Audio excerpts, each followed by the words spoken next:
Hi everyone, it's Diane. I'm so glad you came today. And here's what I'm thinking about today, and that is developing a healthy culture, organizational culture, team culture. And that's much easier said than done. You know, one of the things that we know is that every organization and team has a culture, either by default or by design. So if you are not intentional about shaping the culture, about declaring the culture, about living the culture, demonstrating the culture, then what will happen is that you will have a culture by default. And the problem with the culture by default is it is often not at all like the culture you are intending to have and intending to build. You can't just declare a culture. You can't say all of a sudden, we're going to have a strengths based culture, we're going to have a learning culture, or we're going to have a culture of accountability, because things don't happen by declaring something. Things happen through consistent communication, clarity, stating what the intended outcome is.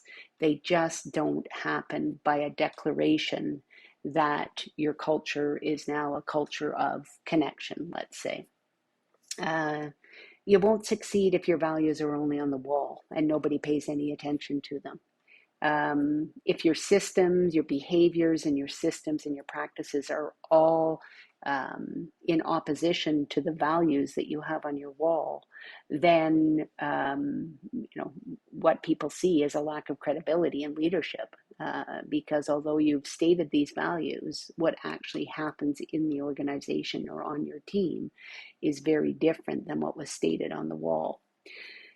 Culture includes, because it's a nebulous thing, right? We can refer to it as the DNA of an organization, the personality of an organization. But when we actually take a look at it, it really includes the behaviors and the systems and the practices that happen in an organization. So the behaviors are really what is expected. So an example perhaps of that is an organization who says it's really important for us to have work-life balance. And if you parallel an organization who says that and then really honors that by not sending out late night emails, by not expecting people to work, on the weekends or at an important family event or whatever it might be, versus an organization who says we really value work-life balance, and then you get emails every night at 10 o'clock and you are expected to work, more than or to the extent, I guess, that it interferes in your family life, then that's an organization who isn't living or behaving in the way in which their stated desirable culture is. So again, making sure that what is expected, what is stated and what is expected are the behaviors that the organization exhibits, or team members. I don't think an organization can exhibit behaviors, but team members exhibit. When we think about systems supporting the behaviors, if somebody says, well, we're really a learning organization, and then what you see is that there are no resources allocated to learning. There's no time, there's no money, there's no focus on personal development, on leadership development. There's no tolerance for mistakes. So, really, what part of the organization is a learning organization, because the systems aren't supporting what it is that the stated cultural intention is. And similarly, practices. So practices are, the way in which we improve and the way in which we sort of value certain things. So if an organization says it's really important to us to be a consensus driven or collaborative organization, yet the pattern is of authoritative decision making, then again, the stated culture is very different than the experience of a team member, both in terms of behaviors, systems, and practices. I think the other thing that's really important is, as we think about leaders who are setting the tone and of culture, that the stated values need to be congruent with the leader's behavior. Actually, vice versa, the leader's behavior need to be congruent with the stated values. So, for example, if you have a leader who's saying, I really value everybody on my team, every team member is important, but I'm going to cancel our one-to-one this week because something else is more important, and I'm going to cancel it next week because this is more important. I'm going to cancel the week after because this is more important. Then at a certain point, the words "we value our employees" become hollow because the behaviors and the systems and the practices are not congruent with that. So again, the trouble with leadership is that it often comes down to your own behavior and you walking the talk. So talk is cheap. You can declare and state all sorts of things, but where the consistency of walking those values, walking what it is that you have stated, becomes really important, particularly in setting the tone for culture. So let's talk a little bit about sort of some of the things that contribute to a healthy culture. And, I would say it always starts with a shared sense of purpose through vision, mission, values. When people understand their connection of their work to the bigger picture and to what the organization envisions seeing, that the sense of connection and the sense of purpose, which are key to a healthy culture, are that much easier. Shared goals and plans, that's things like the strategic plan or the strategy of the organization, that's a shared experience. And then again, the attitude, systems, behaviors, and practices that happen in an organization are consistent with what is stated. So indicators of culture, things to look for, I guess, are, how do people behave? How do people interact with each other? How are decisions made? How do people go about their work? Those are all indicators of either a healthy culture or sometimes a toxic or an unhealthy culture. So let's talk about some of those different cultures. So really we can strip it down to three. I think something I read recently talked about three different kinds of culture, and I really liked the way that it was framed. The first being a culture of control. So in a culture of control, very hierarchical, the decision maker is always the person who is the boss, and nobody moves unless the boss says it's okay to move. And that is a culture of control. And if you've ever worked in a culture of control, I would expect that was not exactly a positive experience for you. The second one, which is probably even more difficult actually, is a culture of indifference. So in a culture of indifference, nobody cares. People are disengaged. They'd rather be somewhere else, and they make that very clear.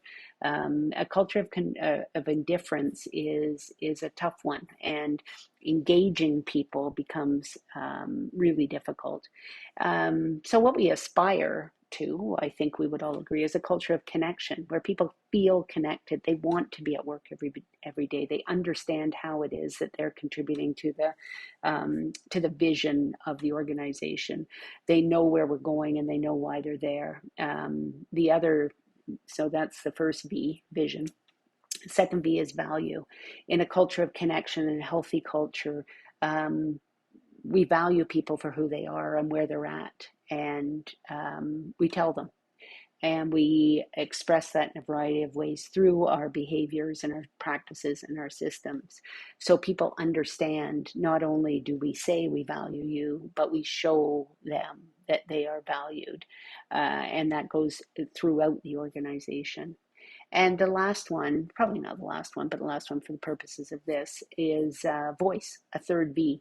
So voice means that we listen to the voices in our organization, on our team, that it's not a one-way street about I talk and you listen, but rather it's a two-way exchange.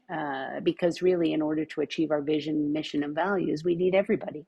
And everybody's got ideas. Everybody should have a voice in where it is that we're going. It doesn't mean we make every single decision by consensus. That's not what voice is. Voice is actually making sure that people have an opportunity to be heard and to be asked the question. So again, in a healthy team culture, a high level of communication. Communication can't be underrated in anything that has to do with leadership. Communication is probably the make or break thing when it comes to leadership. Good communication is clear, it's consistent, it's regular. Bad communication is gossip and criticism and all those things that lead to toxicity and negativity. So communication is something that leaders really need to pay attention to. In a healthy culture, people can grow and develop as team members, which is really cool. And each person is celebrated as being unique, and diversity is fantastic. Diversity of thought, diversity of ideas, diversity of experience, diversity of background.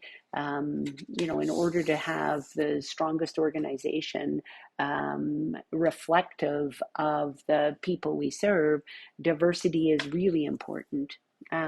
Accountability is also important in a healthy culture. There's nothing worse than working in a culture where people say they're going to do things and nobody ever does anything. So how is it that we make sure that people are accountable for their own actions and team progress is measured, and that's valued? Trust, super important in a healthy culture. That's how we get to safety and psychological safety, and making sure that everybody on a team and everyone in an organization feels as safe as they possibly can, psychologically safe as well as physically safe, is a key when it comes to trust. And then also conflict. Conflict is not a bad thing. Conflict is actually a really good thing when it's done right. And conflict amongst ideas is something that we want on a team. And in a healthy organizational culture, it exists. It's not necessarily conflict between two people, it's conflict about ideas. And that is the state, I think, in a healthy culture that we really want things to get to. So with a leader, it really does start with you. That's sometimes the bummer of the whole thing is it really does start with you. And so how is it that you're setting the culture on your team or in your organization? If you're projecting the values, how's the rest of the organization and team experiencing those values? How do you know that it is permeating throughout the organization or throughout the team? Choosing your leaders wisely, probably the most overlooked thing that there is. But when we think about the importance of direct supervision and the direct supervisor being the most important influence on an employee's experience, how are you supporting and engaging supervisors? How are you ensuring that the supervisors that you've charged with leading groups of people in your organization are actually behaving and developing systems and practices that are congruent with the kind of culture that you're intending to build? Being intentional, again, purposeful, intentional, and how do people know? If you say we really want to make this a fun place to work, or we really want to make sure that we have an opportunity to develop relationships with people, how do people know that? How do your team know that? And again, this is where it boils down to communication. A word about culture and strategy, two sides of the same coin, as somebody said, somebody wise said. Culture isn't just a vibe of things that are happening within the organization. If you don't have a good, strong, healthy culture, then the chances of delivering on your strategy are slim to none. So again, really important to take advantage of a healthy culture in delivering on your strategy, which all kind of ties into accountability. Last thing I would just want to touch on briefly is the pandemic and the role, or the I guess, what's happened in the pandemic to culture. And here's the thing, culture doesn't wait for a pandemic to be over. So you know what? Every day, culture is being reinforced, and it's being reinforced in one of two ways: in a way that is a default, or in a way that's intentional. So as leaders in the organization, what we need to make sure we're doing is not saying, when the pandemic's over, we'll get back to our culture, because you're already in a culture. And the more intentional and proactive you can be about the culture now, the better it will be, or the easier it will be to, when this, goodness knows, this pandemic is over, to develop your new culture. And what exactly that looks like, that's something for you to decide. In asking people, has your culture become better, worse, or about the same in the pandemic? I think that the opinions are mixed. There are certain things about the pandemic culture, if you will, that are much better. And there are certain things that are much worse. And so, how is it that we take those things that we've learned and those things that have worked well for us, and integrate them into our culture coming out of the pandemic?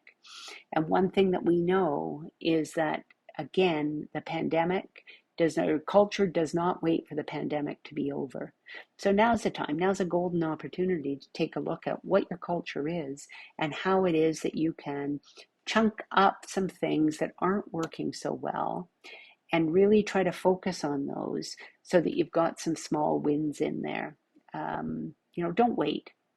Don't wait, because the culture isn't waiting for you. So you shouldn't wait for it. So I think that, again, when we think about who it is we want to be as an organization, how it is we want to roll as an organization post pandemic, those are the questions to ask now. And probably the key question for any leader is, what can we do now to further get us to where it is we want to be once this pandemic's over? So hopefully I've given you some things to think about today. Thanks again for joining us, and we'll see you again next time.